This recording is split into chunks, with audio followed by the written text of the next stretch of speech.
Bueno, me tocó a mí hablar la parte, digamos, de evaluación y tratamiento de la pancreatitis crónica. Por fortuna, el doctor Chapo ya dijo lo más difícil.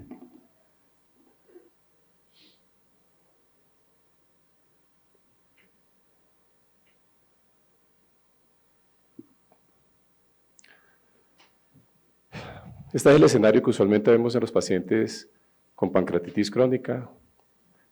Un paciente angustiado, con difícil manejo del dolor abdominal, dolor intratable, que ha pasado por intervenciones, no mejora, y el paciente realmente busca qué hacer.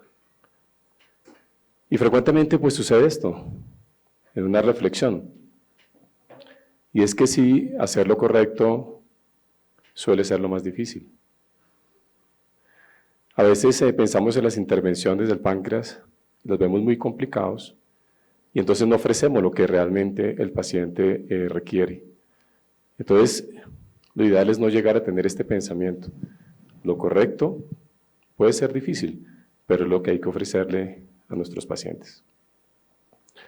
La historia en pancreatitis es bien interesante, en el sentido que ha cambiado no solo la forma como lo enfocamos, sino que se ha basado hoy en día en la fisiopatogenia. Desde los años 60 hasta los años 80 era una definición básicamente histológica, y donde el diagnóstico diferencial era únicamente histopatológico. Entonces el reto era obtener una biopsia en un paciente para llegar a un diagnóstico, digamos, conclusivo. Entonces era básicamente una definición patológica en la cual se buscaba fibrosis, pero eso es un estadio terminal. Y poco a poco, a través del tiempo, llegan los criterios de Cambridge, por ejemplo, que tratan de reemplazar la biopsia por métodos diagnósticos tradicionales, por ejemplo, la utilización de la CPRE, pero empieza ya a pensarse en algo muy interesante. Tenemos que empezar a dejar de pensar de que esto es una enfermedad inmodificable. Y creo que fue el cambio de dogma lo que sucedió. Y viene a través de los años 90 hasta los años 2000, donde se dice, oiga, realmente esto podría ser modificable en un momento determinado. Y ahí es lo interesante porque nos volvemos a pensar en cuál es la historia natural de la enfermedad, cuáles son sus factores de riesgo, qué puedo modificar. Pero un punto relevante que me alegra que se haya comentado en las dos conferencias anteriores es que definitivamente la genética juega un papel fundamental si queremos hacer intervenciones tempranas en una patología tan compleja como es la pancreatitis crónica. Entonces nace hoy en día lo que es la definición mecanicista para el año 2016, estamos hablando de hace 7 años, la cual nos dice definitivamente tenemos que utilizar biomarcadores, tenemos que utilizar métodos diagnósticos que nos den un diagnóstico temprano y además identificar mutaciones, puntualmente identificar mutaciones. Y eso nos llevó entonces a pensar que sí, que podría ser modificable en un momento determinado y lleva al desarrollo, como en otras patologías, de la medicina de precisión. Saben que la medicina de precisión básicamente está orientada al diagnóstico temprano, a cambiar el curso natural de la enfermedad y sobre todo a minimizar los efectos adversos o las complicaciones finales de una patología como ella. Y eso es lo que hemos visto, esa explosión de consensos hoy en día, japonés, consenso americano, etcétera, y sobre todo en el desarrollo de protocolos que nos hablan de calidad en la intervención de estos pacientes. Estos son los objetivos, entonces, después de esa historia, y es sobre todo enfocarlo al diagnóstico temprano de la patología. Lo primero que debemos saber es que la definición cambia, y la definición hoy en día se describe no como un síndrome fibrótico única y exclusivamente, sino un síndrome fibroinflamatorio, y eso ya nos induce a pensar que hay algo que hacer desde el punto de vista temprano, en individuos que tienen un riesgo genético o un riesgo ambiental y que desarrollan respuestas patológicas que son persistentes frente a una agresión o al estrés pancreático. Y esa agresión es la que el paciente tiene que entender. Cigarrillo, alcohol, sigo igual, sigo mi vida igual, entonces no vamos a permitir que esa progresión se detenga. Y esta definición nos permite diferenciar entre lo que es la disfunción, es decir, lo que es modificable, y segundo, lo que es inmodificable cuando ya tenemos al paciente que claramente está con fibrosis. Sabemos todos que existen riesgos muy importantes de la pancreatitis crónica hoy en día, pasando por complicaciones cardiovasculares, infecciosas, complicaciones metabólicas, osteoporosis, fracturas, riesgo de adenocarcinoma y, como todos lo sabemos, riesgo de insuficiencia pancreática endocrina y exocrina, diabetes mellitus tipo 3C. Esa es la célula estrellada que me mencionaba claramente el doctor Rakshah, y siempre hay que volverse a este punto, porque es la célula estrellada la gran protagonista, es la que realmente se está buscando la intervención temprana en ella, porque hoy en día se sabe que tiene dos caminos de activación. Ella hace parte del sostén digamos, del parénquima pancreático, pero cuando hay una activación persistente por vía autocrina, estos pacientes hacen el fenómeno de fibrosis, pero básicamente mantiene activa la célula, y esa activación permanente, que es lo que conduce a inflamación, es el punto más relevante el cual va a conducir a la fibrosis. Entonces de ahí, digamos que viene, que podría ser, digamos, el factor agresor, el que habría que modificar inicialmente, que son las cosas básicas con las cuales tenemos que hacer esa primera intervención. El diagnóstico para todos sigue siendo un reto, no lo tengo que repetir, lo mencionó el doctor Reyes, el doctor Cha. Realmente encontramos marcadas dificultades en el diagnóstico. Sin embargo, siempre que hay que categorizar, que tenemos varias herramientas clínicas en las cuales hoy podemos utilizar. Y lo más interesante de esto es que hoy podríamos llegar hasta la biopsia, cosa que casi nunca nosotros la estamos contemplando, considerando esas secuelas a largo plazo. La historia clínica es fundamental, pero hay un punto relevante. Estamos encontrando muchos pacientes que debutan no con la sintomatología clásica, sino con síntomas o patologías tales como el síndrome biliar obstructivo recurrente. Entonces, una estenosis biliar, la cual no identificamos la causa, profundizamos en el estudio del paciente y encontramos que son secundarias a pancreatitis crónica recurrente, y el tratamiento pues lo podemos favorecer en estos casos con la utilización de las prótesis metálicas autoexpandibles. Entonces, no siempre vamos a tener esa presentación clínica relevante. Los trabajos del doctor Domínguez Muñoz, trabajos del doctor Julio Iglesias, yo siempre muestro esta diapositiva porque me parece relevante. Sí, la primera causa es tabaquismo y alcohol. Y tabaco es igual a alcohol, y eso hay que hacérselo entender al paciente. Y no debemos cansarnos de reiterarle esto al paciente, porque se asocia alcohol, pero no se le da el valor real al tabaquismo, y es exactamente lo mismo. Y segundo, nuevamente, la genética, miren esta serie que ellos encuentran, está por encima como causa de la obstructiva, de causa autoinmune, etcétera. Luego eso nos hace el despertar de que en realidad, si queremos encontrar factores de riesgo modificables, tenemos que buscarla sistemáticamente. La American Journal of Gastroenterology hace una aproximación basada en esa definición definición mecanicista, en la cual tenemos básicamente, como vemos aquí, 3 niveles de atención. O sea, debemos fortalecer los hallazgos clínicos. Esos niveles de atención van en unas áreas de profundización. Empezamos con una historia convencional, pero después vámonos un poco hacia la historia familiar. Después pasamos a unos factores de riesgo que usted tiene que identificar, y ahí destaca, por ejemplo, la hipertrigliceridemia en los pacientes, como se marcó anteriormente. Eso más como causa de pancreatitis recurrente, pero que finalmente, después del segundo episodio, puede llevar a pancreatitis crónica. Y vamos también profundizando en este nivel, al nivel de los test genéticos, etcétera. Y finalmente tenemos biomarcadores.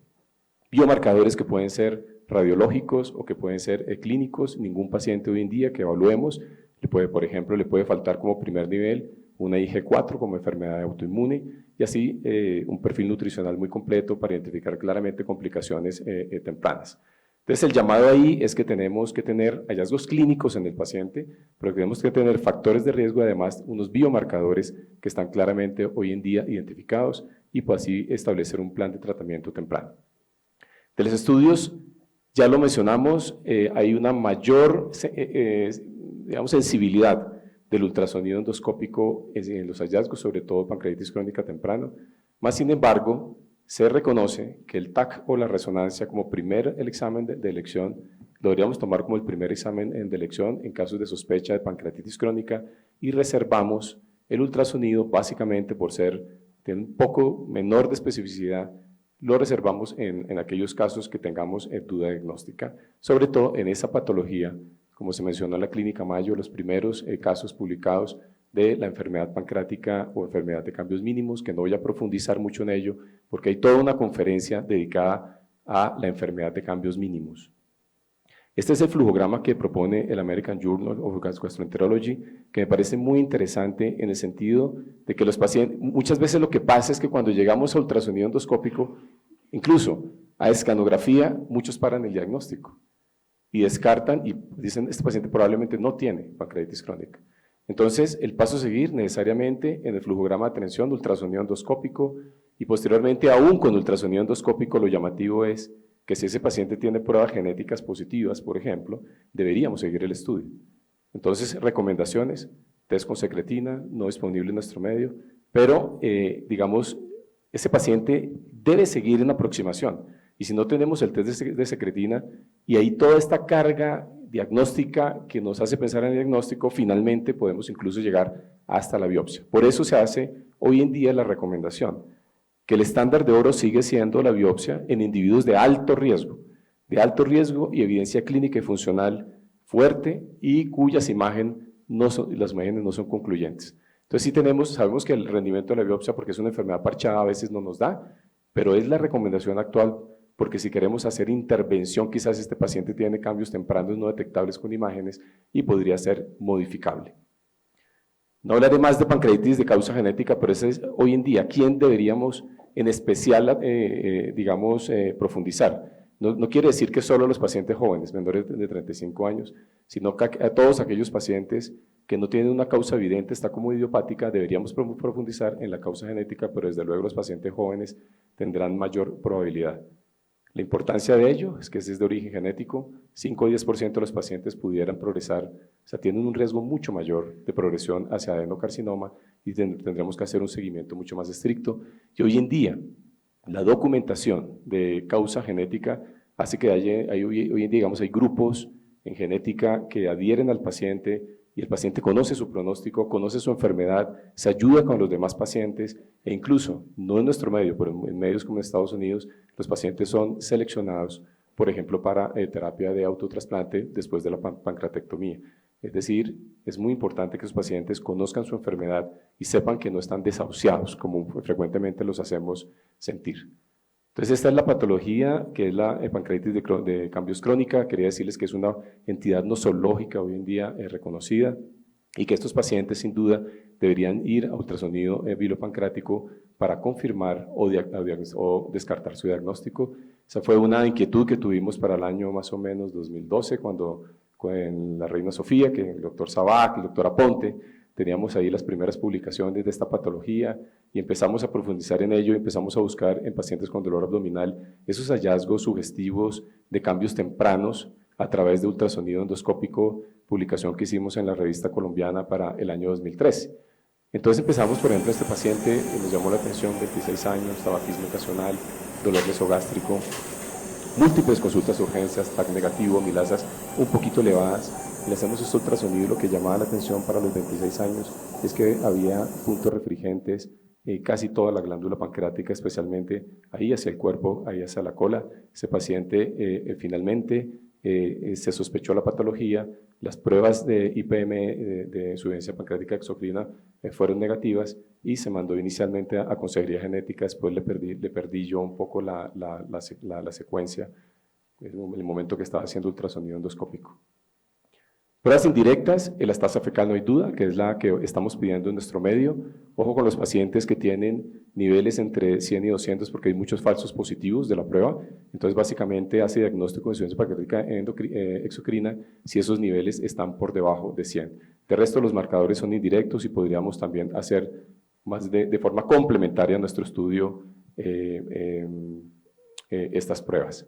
Entonces, utilizamos como diagnóstico para fase temprana el ultrasonido endoscópico, utilizamos los criterios de Rosemont, ventajas, diagnóstico temprano, problemas de Rosemont, se ha dicho básicamente la variabilidad interobservador, pero ya nacen trabajos bien interesantes. Este trabajo es latinoamericano, argentino, en los cuales ya se empieza a ver, además que apoya el diagnóstico, nos sirve para predecir qué pacientes pudieran tener insuficiencia pancreática exocrina, por ejemplo, en este trabajo. Como vemos, los pacientes con pancreatitis confirmada, la probabilidad de tener una elastasa fecal por debajo de 100 fue mucho mayor que aquellos pacientes con indeterminada o pacientes con pancreatitis no confirmada desde el punto de vista de imágenes. La probabilidad de tener esa esa de las tasas por debajo de 100, pues era más baja, tenían 200, 300, etc. Entonces podría predecir a aquellos pacientes con insuficiencia pancreática exocrina.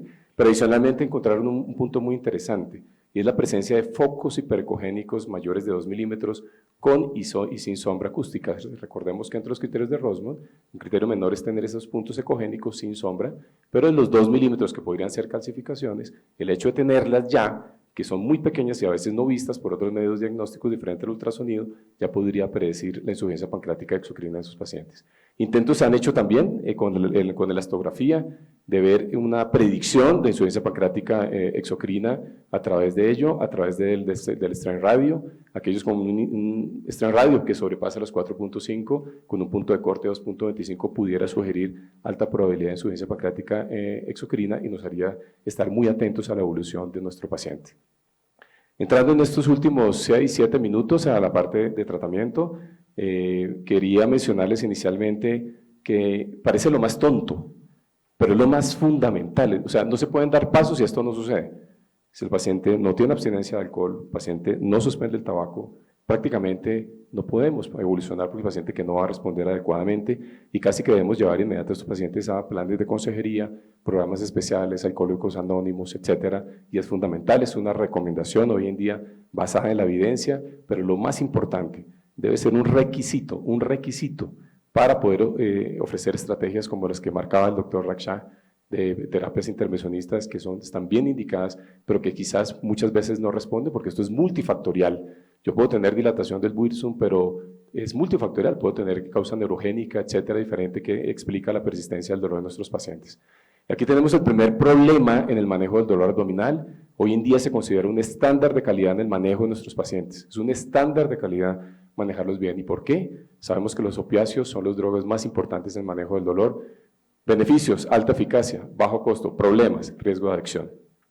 Y empezamos a ver esto que publican y que vemos en noticieros, en publicaciones, en todas partes, y es el riesgo de mortalidad asociado hoy en día a los opiáceos, la mortalidad que se ha visto en los Estados Unidos, la crisis de los opiáceos como se menciona, y vemos publicaciones con imágenes desastrosas, gente que hace paro respiratorio en su casa, etcétera, múltiples habitantes de la calle con los efectos secundarios de estos medicamentos que en un momento determinado pueden crear esas consecuencias.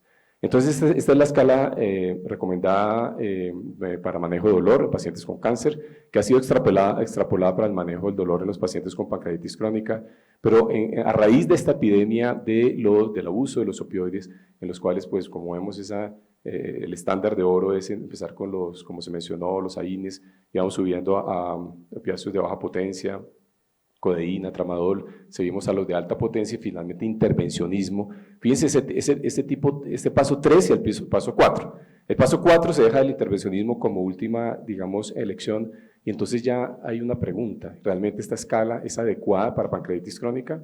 ¿O deberíamos hacer lo siguiente, y es pasar el paso 3 a hacer el 4 y el paso 4 pasa a ser al paso 3? Es decir, intervencionismo endoscópico más temprano en aquellos pacientes que no responden adecuadamente.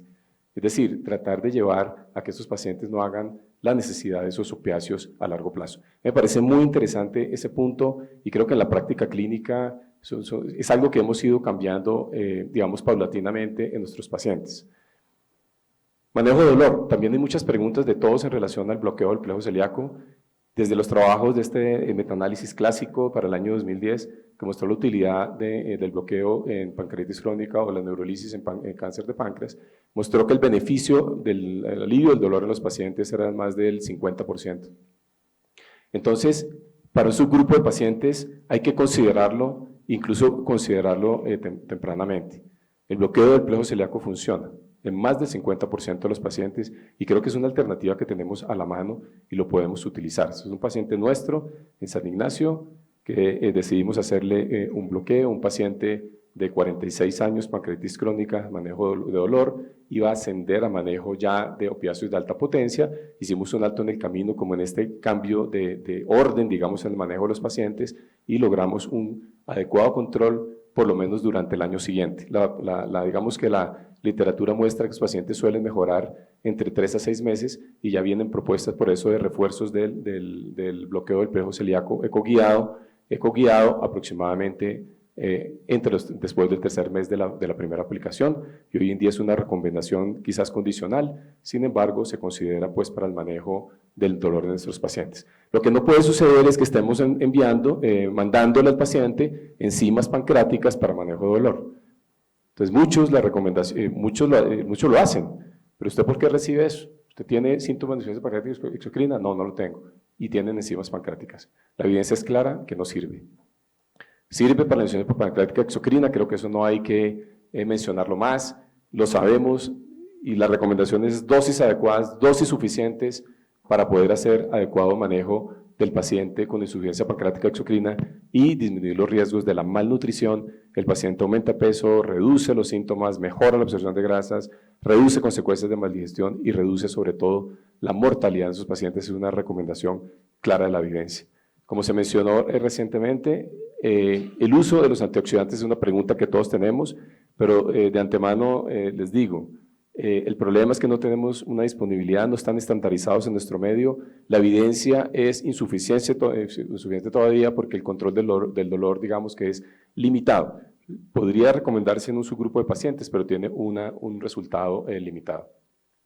De pronto, una de las preguntas que le va a hacer al doctor Raksha ahorita en lo que viene es cómo es la experiencia en este momento de ustedes en relación a la pancreatectomía total y el autotrasplante de islotes, porque creo que hay cada vez más publicaciones que su incremento está en uso, que son pacientes claramente seleccionados, pero es que los van ubicando con un periodo de seguimiento, y aquellos candidatos realmente se ha visto beneficio cuando se compara con las terapias médicas, con las terapias quirúrgicas que han sido exitosas. Entonces, como no tenemos experiencia, creo que es una de las preguntas importantes que nos podría aportar ahorita en la discusión.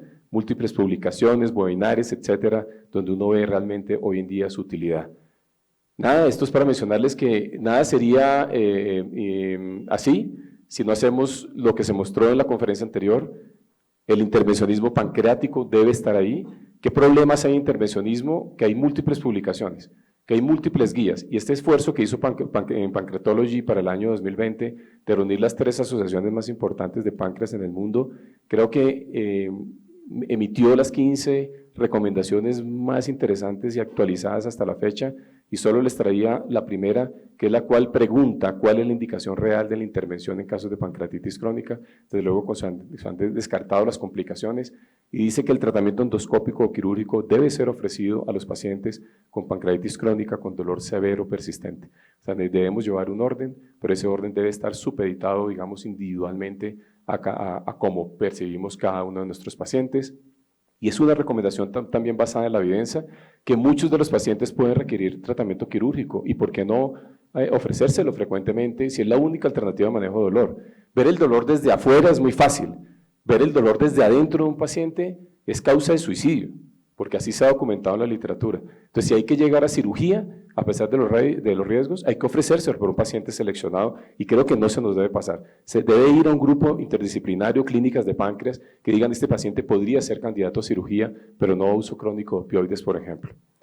Bueno, esto es finalmente un casito que tenía interesante en relación ahí a la intervención. Es un paciente que nos remiten a la clínica básicamente por estudio de dolor intratable.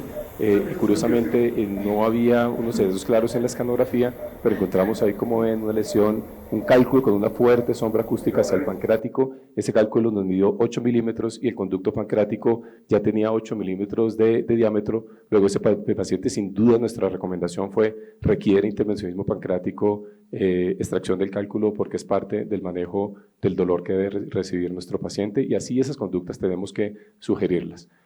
Queremos médicos sonrientes con la patología, queremos pacientes sonrientes con lo que nosotros, lo poco, lo mucho que le podemos ofrecer, pero creo que hoy en día es una labor nuestra hacerlo, y esa frase me encanta porque dice que si ya sabes lo que tienes que hacer y no lo haces, creo que estamos peor que cuando empezamos. Muchas gracias, los mensajes son básicamente lo que vino mencionando, y bueno, muchas gracias por la participación.